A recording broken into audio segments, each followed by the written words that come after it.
के करीब 2:30 बजे थे। दरवाजे पर दस्तक होती है।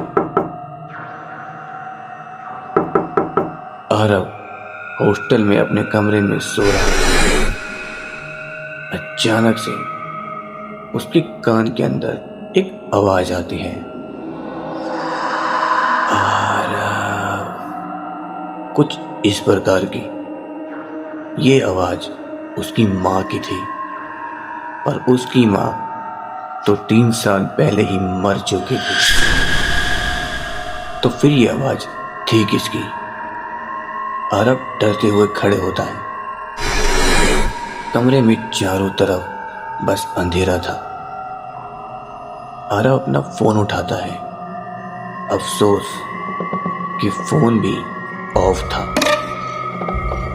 आरव डरता डरता दरवाजे की तरफ बढ़ता है।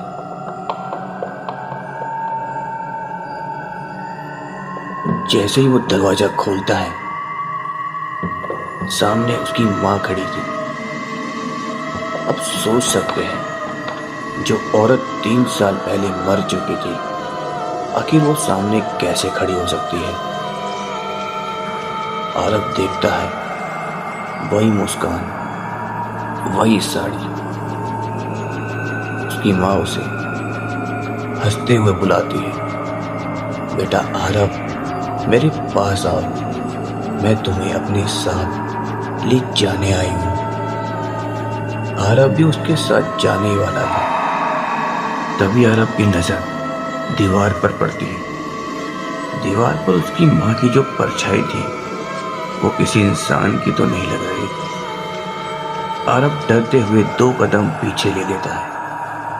उसकी माँ हंसते हुए बोलती है, क्या हुआ आरव बेटा, तुम्हें अपनी माँ के पास नहीं आना? आरव डरते हुए कहता है, तुम मेरी माँ नहीं हो। मेरी माँ तो 3 साल पहले ही मर चुकी थी। तो आखिर तुम हो कौन? ये सुनते ही वो जोर जोर से हंसती है। आरव अपने कान बंद कर लेता है,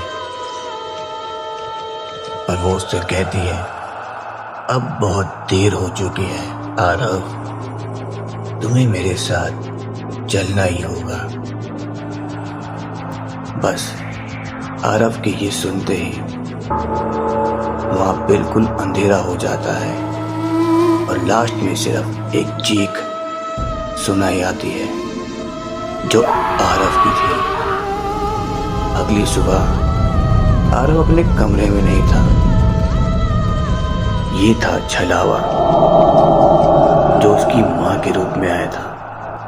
अब ये कैसे और कहां से आया और उसके पीछे कैसे पड़ा, ये तो आज तक कोई नहीं बता पाया है।